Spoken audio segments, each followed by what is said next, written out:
existe uma categoria de informação que depois de exposta não retorna mais para você. A percepção que o outro formou já está registrada, e a partir daquele momento ela começa a operar, às vezes de forma silenciosa, às vezes de forma direta, mas quase sempre contra os seus interesses.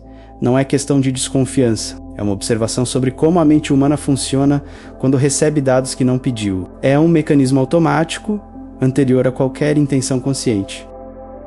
Quando alguém recebe uma informação nova sobre outra pessoa, o cérebro imediatamente a encaixa em uma estrutura já existente. Essa estrutura ela foi construída ao longo de anos de experiências, projeções e julgamentos, e raramente tem a ver com a realidade de quem está sendo observado. O problema não é que as pessoas sejam malintencionadas. O problema é que esse processo é involuntário e você não tem controle sobre ele depois que a informação já foi entregue. Neste vídeo são 5 categorias específicas, 5 pontos onde o excesso de exposição cria vulnerabilidades reais, não imaginárias. Cada um deles opera de forma diferente, mas todos compartilham o mesmo mecanismo. O que você entrega ao ambiente social passa a pertencer ao ambiente social.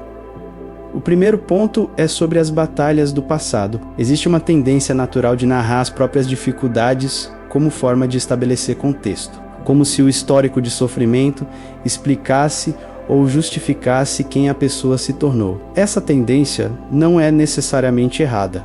Ela tem raízes legítimas na necessidade humana de ser compreendido. O problema é que ela raramente produz o efeito esperado. Quem ouve, ouve com o filtro das próprias experiências. E a maioria das pessoas já carrega histórias parecidas ou mais pesadas. O resultado mais comum não é admiração.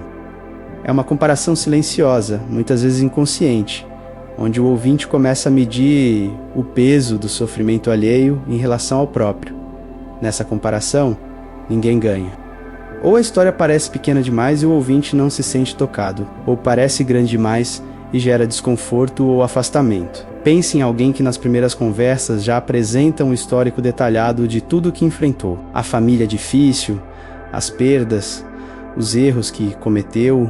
Existe uma intenção legítima por trás disso.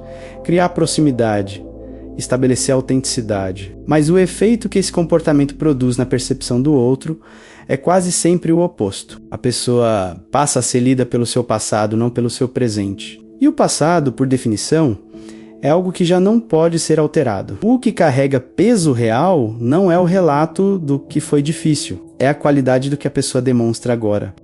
O passado pode ter moldado a estrutura interna, e isso é genuinamente valioso, mas exibi-lo publicamente como credencial transforma uma experiência privada em um argumento fraco. As experiências que forjaram alguém ficam visíveis no comportamento, na decisão, na postura diante de situações novas. Não precisam de narração. A consistência presente comunica mais do que qualquer relato de superação. E comunica de uma forma que não pode ser questionada, porque está acontecendo na frente de quem observa. O segundo ponto é sobre os planos e as metas. Quando alguém revela o que pretende construir, o que pretende alcançar, o que está movimentando em silêncio, cria uma abertura que serve muito mais ao outro do que a si mesmo. Parte disso é psicológico, e há estudos que indicam esse padrão. A antecipação verbal de uma conquista produz uma resposta de satisfação no cérebro que é prematura. A pessoa sente, em algum nível, que já avançou e essa sensação reduz a urgência real de executar. É um paradoxo funcional. Falar sobre o que se quer fazer consome parte da energia que seria usada para fazer. Mas o efeito social é igualmente relevante. As pessoas ao redor projetam os próprios limites sobre os planos alheios. Quem tentou e não conseguiu algo parecido, tende a encontrar razões técnicas práticas para o plano não funcionar. Isso não é malícia, é proteção. Ninguém gosta de ser lembrado de que o que considerou impossível pode ser alcançável. E quem está numa posição próxima, com objetivos similares, pode silenciosamente começar a acelerar o passo, sem que isso seja declarado, sem que seja sequer consciente. Existe também uma terceira dimensão, a do julgamento das estratégias. Quando os planos são expostos em detalhe, cada etapa vira um ponto de análise externa. E se algo dá errado no meio do caminho, o que é absolutamente normal em qualquer processo, a pessoa se vê na posição de ter que explicar para quem ela mesma havia colocado como testemunha. Isso não é apenas desconfortável, é um custo desnecessário de energia que deveria estar sendo usada para ajustar a rota. A regra mais eficiente aqui é simples. A direção geral pode ser conhecida, os detalhes não, o que está sendo construído só precisa aparecer quando já estiver construído, não como segredo, mas como inteligência de processo. O terceiro ponto é sobre o estado emocional. Os estoicos observaram algo que a psicologia social confirmou séculos depois. A exposição indiscriminada do estado interno não gera conexão genuína, gera hierarquia. Quando alguém demonstra desequilíbrio emocional, ansiedade, insegurança, frustração intensa, para pessoas que não têm um vínculo real com ela, não recebe suporte. Recebe uma atualização de status. A pessoa passa a ser lida como menos estável, menos confiável, mais fácil de influenciar. E isso acontece em ambientes profissionais de forma muito clara. Um profissional que demonstra ansiedade diante de uma decisão importante ou que verbaliza insegurança sobre a própria competência em um momento de pressão,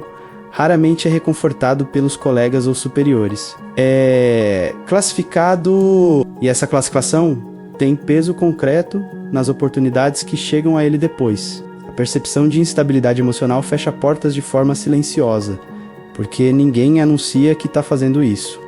Epicteto escreveu que diante de qualquer perturbação, o movimento primeiro deve ser interno, examinar a origem da reação antes de expressá-la para fora. A pergunta que ele colocava era essencialmente essa: o que nesta situação depende de mim? E o que não depende? Essa distinção não é uma técnica de supressão emocional. É um processo de filtro. A emoção existe, é real e precisa ser processada. A questão é onde esse processamento acontece. Existe uma diferença funcional entre ser emocionalmente acessível com quem de fato tem capacidade de receber isso. Um amigo próximo, um parceiro, alguém que conhece o contexto completo, e ser emocionalmente transparente com qualquer pessoa que esteja por perto. O segundo não é vulnerabilidade, é ruído. E ruído, nas interações sociais, tem custo. O que o estoicismo propõe não é a ausência de emoção, é a presença dela no lugar certo. A serenidade visível não é fingimento, é o resultado de um trabalho interno que não precisa de plateia.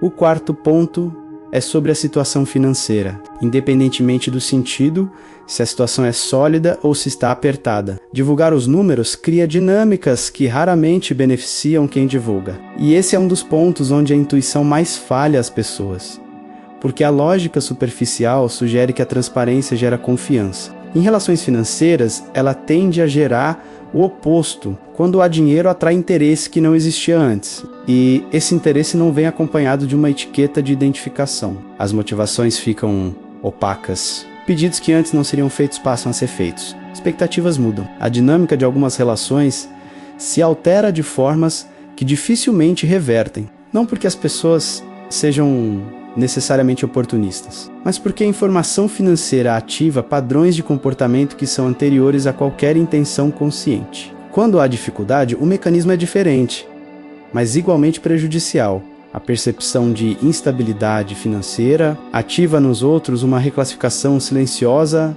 da competência e da confiabilidade de quem está passando por isso.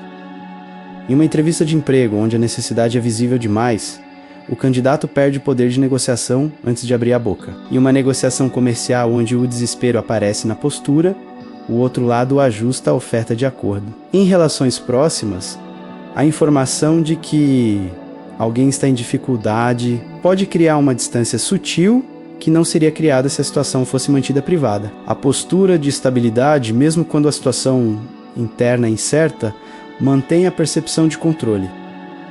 E percepção de controle é um ativo real nas interações sociais. Ela afeta diretamente a qualidade das oportunidades que chegam, a seriedade com que as pessoas recebem as suas ideias e o espaço que os outros te cedem nas negociações. Isso não é hipocrisia, é o reconhecimento de que a imagem projetada tem consequências concretas e que essas consequências afetam os resultados reais. Quando alguém perguntar diretamente sobre ganhos ou situação financeira, a resposta mais funcional é simplesmente dizer que prefere não abordar o assunto, sem justificativa, sem desconforto visível. A recusa tranquila comunica mais solidez do que qualquer número que fosse revelado. O quinto ponto, e o mais abrangente, é sobre o que vai para as redes sociais. Tudo o que foi descrito antes, o histórico de sofrimento, os planos, o estado emocional, a situação financeira, encontra nas redes o ambiente de maior amplificação e menor controle. E o que torna esse ponto diferente dos anteriores não é apenas a escala, é a permanência e a descontextualização. Uma conversa presencial tem contexto, tem tom de voz, tem expressão, tem a história compartilhada entre as pessoas. O outro pode fazer perguntas, pode calibrar a interpretação. Uma postagem não tem nada disso. O que é postado sai da órbita de quem postou. A interpretação pertence ao outro, e o outro pode ser qualquer pessoa, em qualquer estado emocional, com qualquer histórico de vida. O algoritmo, por sua vez, não favorece compreensão, favorece reação. E reação raramente é neutra. Existe uma pressão social real para que as pessoas documentem a própria vida nas redes, para que demonstrem que estão bem, que estão produzindo, que estão avançando. Essa pressão é tão constante que muitas vezes não é sequer percebida como pressão. Ela é incorporada como um comportamento natural, mas o que ela produz, na prática, é uma versão pública de si mesmo que é construída para um público indefinido e que começa a criar expectativas que depois precisam ser gerenciadas. Sêneca escreveu que a vida exige primeiro aceitar, depois suportar o que foi aceito. Isso se aplica diretamente à presença digital. Aceitar que a exposição tem consequências reais e suportar o desconforto de manter privado o que deveria ser privado. Esse desconforto existe. A ausência de validação externa, ela é sentida. O estoicismo não nega isso, ele apenas propõe que esse desconforto seja processado internamente. Não resolvido através de mais exposição, o que aparece nas redes constrói uma versão pública que depois é difícil de corrigir. Uma postagem feita em um momento de instabilidade emocional pode ser lida por um recrutador, por um parceiro de negócios, por alguém que vai formar uma opinião que vai operar nos bastidores das interações futuras. A versão mais protegida é sempre a mais incompleta, e isso não é fraqueza. É a compreensão de que o que não é entregue não pode ser usado. Isso não significa ausência das redes. Significa presença com intenção. A diferença entre postar porque há algo genuinamente relevante para comunicar e postar porque o silêncio gera ansiedade é uma distinção que vale examinar com honestidade.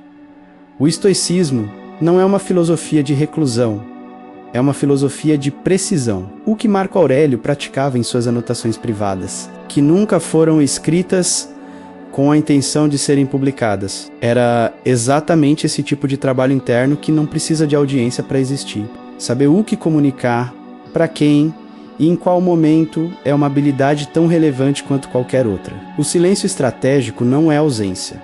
É a forma mais limpa de presença. A privacidade, nesse sentido, não é isolamento. É o reconhecimento de que a própria vida tem um interior que não precisa de aprovação externa para ser válido. O que é construído em silêncio, sustentado em silêncio, tem uma solidez diferente do que é construído sob o olhar constante do outro. Não porque o outro seja um obstáculo, mas porque a atenção externa, quando é o combustível principal de qualquer processo, torna esse processo frágil, dependente, suscetível à interrupção.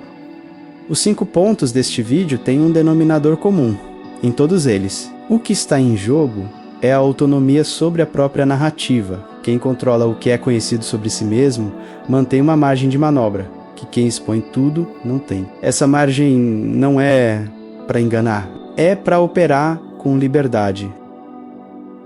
Se este conteúdo foi útil, inscreva-se no canal para acompanhar nossos próximos encontros.